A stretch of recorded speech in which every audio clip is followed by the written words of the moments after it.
Greetings, magical mavens. Are you sick and tired of being constantly bombarded with AI-generated images masquerading as art? I know I am. Especially over the past year or two, it seems like no matter where I look, fake artwork is hijacking the spotlight from passionate artists whose work is going unseen in the algorithms, or worse, being copied and regenerated as AI replaces us and makes us feel obsolete.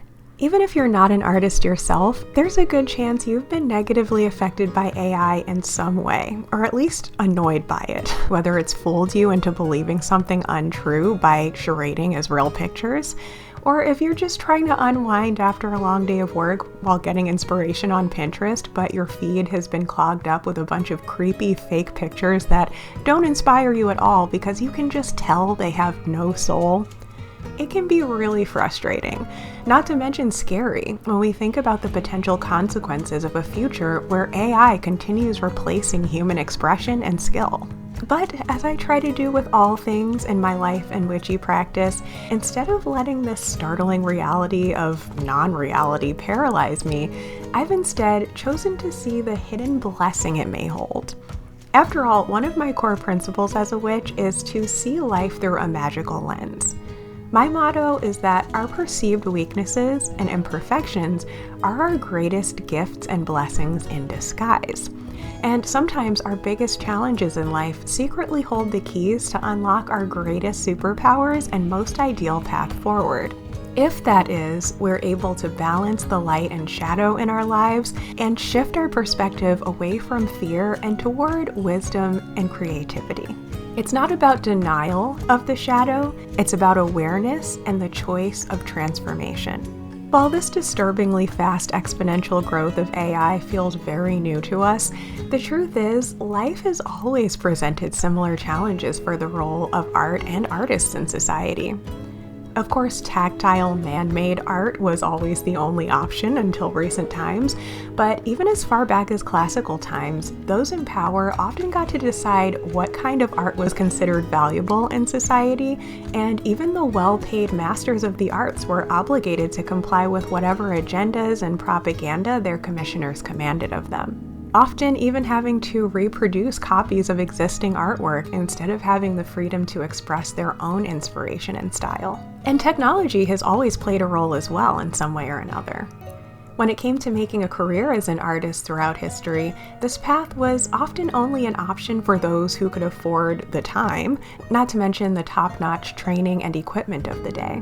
Even within our own lifetime, technology, including computer-generated art, even before it was fully AI like it is now, has always been a contender competing with tactile art and artists. But until very recently, even art that was created with the help of technology and computer programs was still more so actual art because human artists were still dreaming up the designs and rendering them in a more hands-on way.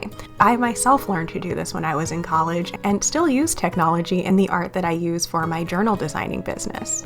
But what's drastically different about this newer advent of actual artificial intelligence is that it seems to turn everything we know on its head.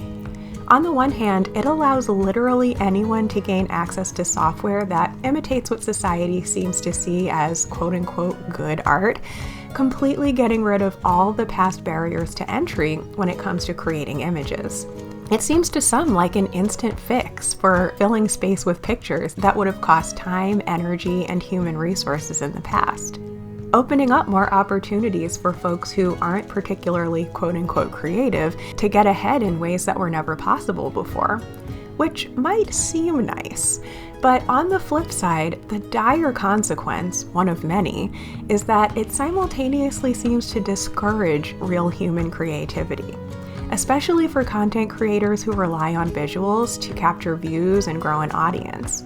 If it seems like the only way to stay afloat in the algorithm is to be constantly churning out content with Instagrammable images or YouTube thumbnails, it becomes impossible to keep up using traditional tools and skills, let alone the time, effort, and actual authentic inspiration that's the precursor for any form of real art or expression. But as I hinted at earlier, not all hope is lost. I believe that any challenge is an opportunity for growth for those willing to see it that way. What's kind of ironic for me is that this torrent of AI images that's descended upon us in the past few years has actually inspired me to lean even more into my own natural forms of creativity and soul expression as an artist, even more so than I did in my adult life, at least, before AI. Or perhaps it's not even ironic, but actually just fitting. When we study art history and dig deeper to see beyond just the most popular or best funded artists of any time period, we see that no matter what was going on in the world, rebel artists and creative people from all walks of life found ways to express their inner truth, even when it seemed impractical, impossible, or even full-blown persecuted. Choosing to harness whatever tools and resources available to create heart-centered or passionate art has always been a quiet and sometimes not so quiet form of resistance. And despite the unprecedented circumstances, as we like to call them, this AI thing, in a way, is no different. It's now my belief that there's a blessing in disguise at play here that will challenge artists in our time period to lean deeper into our authentic forms of expression and fight back even much harder than perhaps we have in decades or maybe even centuries. While it doesn't look like AI is going away anytime soon, I do foresee a major resurgence of traditional art forms being embraced in both new and old ways by those of us who are not willing to give up and lay down quietly. This AI explosion has not only inspired me to dive back into my favorite traditional mediums of paint and pens, but it actually pushed me beyond the self-imposed rules and belief systems that I used to subscribe to based on my past conditioning. As I briefly touched upon in the intro video in this series, even if you've been following me here and or on my old channel, which has been around for 10 plus years now, something you might not have known about me is that before I was a content creator, a seasonal living guide, a self-identified witch, and even before I used tools like cameras, video, and photo editing software, I was first and foremost an actual artist. From early childhood all the way through undergrad, drawing and painting were my passion. I even majored in the fine arts as a student, but eventually changing my major towards animation and illustration, which leaned toward animation and filmmaking. And part of that evolution was this realization that technology was going to be a much more quote-unquote practical way to go in the career world. That was back when I thought I would even get hired out of college to do anything that I studied in college. Obviously, I ended up creating my own higgledy-piggledy career instead. And in fact, once it came time for me to carve out a creative career for myself, I let this core aspect of my creativity, drawing and painting, fall to the wayside in favor of pursuing projects that seemed more practical or useful in the real world. The one thing I never truly allowed myself to do in my adult life after college was to simply create and share my most heart-centered art form. Well, this year I decided it was finally time for that to change, and AI was one of the triggers for that. It's almost as if this sudden bombardment with AI served as the kick in the pants I needed to stop neglecting my paintbrush. Where in the past I got paralyzed by the overwhelm of not feeling up to the challenge of competing with art that was perceived as better, whether it was the fellow art student whose paintings were always prized by our teacher for being hyper-real, or later the artists on Instagram who had really pinpointed their signature style and had accumulated tons of followers and were churning out commissioned portraits like clockwork. Or even just my own inner voice of perfectionism that I had developed over the years just for myself. When AI started popping up everywhere and even started to threaten to replace those artists who were quote-unquote better than me, it felt like the nail in the coffin at first. Where before I had been constantly meaning to get back into my art and hone my skills again, now it seemed like there was no longer even a point in trying when AI was threatening to outshine all of us.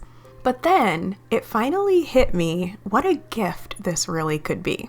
After years of telling myself I would someday get back into my art and pick up where I left off after art school, finding my perfect signature style and creating even better illustrations than the ones I did in the height of my art career, all the while continuing to put this off out of intimidation and trauma. Instead, this year, it finally just hit me that the only way forward was to simply accept the fact that I'm probably never going to be able to artistically render anything exactly the way I see it with my eyes, or as perfectly or as hyper-real as some other artists, let alone computer intelligence now. And what's more, I realized I don't even really want to anymore. After a decade or more of that limiting belief system, it's now occurred to me that what I really want, need, and desire, far beyond perfectionism or even recognition from anyone else, is just to enjoy making art again. Prior to starting this project, I hadn't tried painting an actual painting by hand in years. I had picked up a paintbrush for other projects where I wasn't necessarily rendering anything from scratch, but I hadn't actually dove in and actually done a proper painting. And I made up my mind to not let perfectionism or self-criticism hold me back from simply expressing my inspiration with paint. I eased myself into the process as part of the natural progression that began in recent years when I started giving my old furniture a makeover. Especially after completing my vintage couch and armchair this past year, I knew it was time to continue transforming my living room by updating this old end table. An eco-friendly, hands-on, deeply personal upcycling project, something AI can't hold a candle to. Ever since I found this piece in someone's trash decades ago, I always knew that these framed panels were just begging to have some kind of hand-done artwork painted within them. And now was the perfect time to just go for it, trusting the process and realizing that the value of a piece of hand-painted furniture is not how perfectly it's done, but the mere fact that I've put my own authentic art magic into it, casting a living spell within my home that I get to look at and be proud of and grateful for every day, regardless of if anyone else were to even see it or care about it. Of course, I decided to share it with you guys, but I don't anticipate these videos getting too many views. Not trying to jinx myself here, but I don't have high expectations for this. The point is simply to do it and to allow the art to be seen by anyone who might appreciate it or even not like it very much, but be inspired to create their own artwork just in tune with this message that I'm sharing today. Now, what is perfect about this end table is that it turned out to be the ideal shape that would allow me to express one of the most magical and powerful concepts in my life and practice.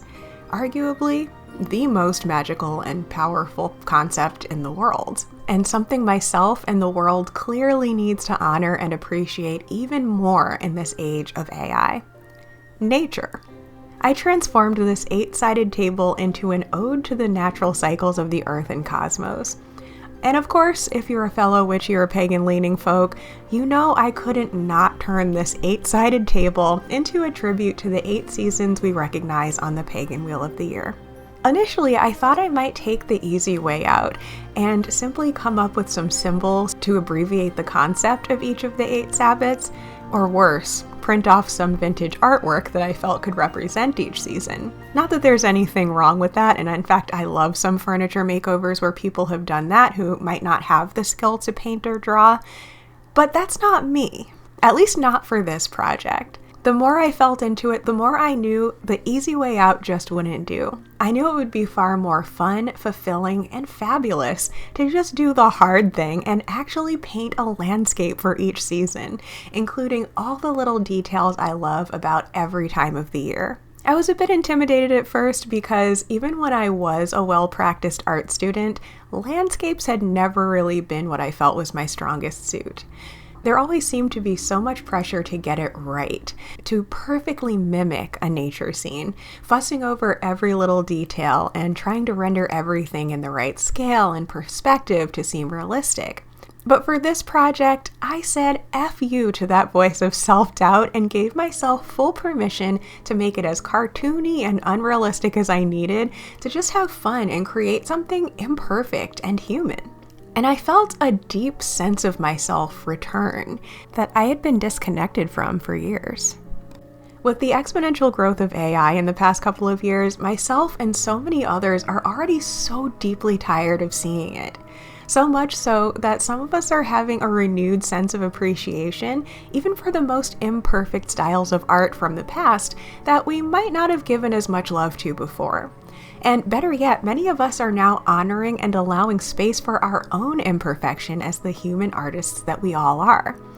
Yes, I said that humans can all be artists. And yes, I do mean you. Yeah, you over there in the corner saying you don't see yourself as an artist at all, or you don't have a creative bone in your body. The simple fact that you are a human means that you do. It might not be through paint, but there is some genuine form of expression that is authentic to you. And I invite you to ask yourself what that might be and maybe try out a few things in order to find out. What I've realized in the past decade plus that I've been out of art school is that even quote-unquote ugly art can be quote-unquote good art, just as long as it either brought joy to the person who created it or allowed them to express and process any type of true emotion. And it doesn't even have to be anything big, crazy, or dramatic or profound, especially not to anyone else besides the artist themselves. The creation of true art is its own gift to the artist and to the world. That simply doesn't exist in this AI slop that some people are calling art these days. So rather than continuing to hold myself up to the same old standards of perfection I was subjected to in art school years ago, and continued to subject myself to willingly, even after I told myself I wouldn't anymore, I went in the opposite direction this time and took inspiration from timeless folk art, remembering that before AI, CGI, and even other advents like the art school training that I received, people have been expressing themselves through art with whatever skills and materials they had available.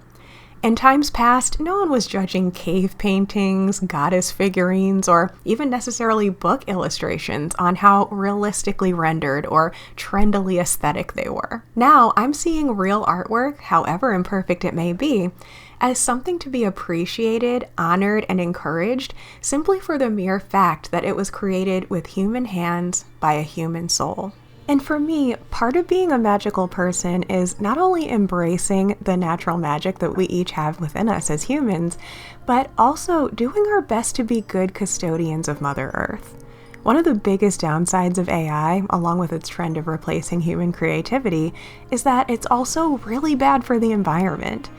It requires insane amounts of natural resources to run the computers that generate it, taking vital water away from ecosystems and communities that need it. It's totally unsustainable, and I find it really ironic that these AI-generated images have even become the norm within the witchy and pagan communities, where we're seeing AI renderings of things that were supposed to be inherently natural and human, like ancient gods and goddesses, altar setups, spell and ritual implements, and Sabbath celebrations, which are supposed to celebrate the earth as it is, not destroy the earth while creating these fake, super idealized, unrealistic versions of it. When did aesthetic perfectionism defeat the entire purpose of following a nature-based spiritual path?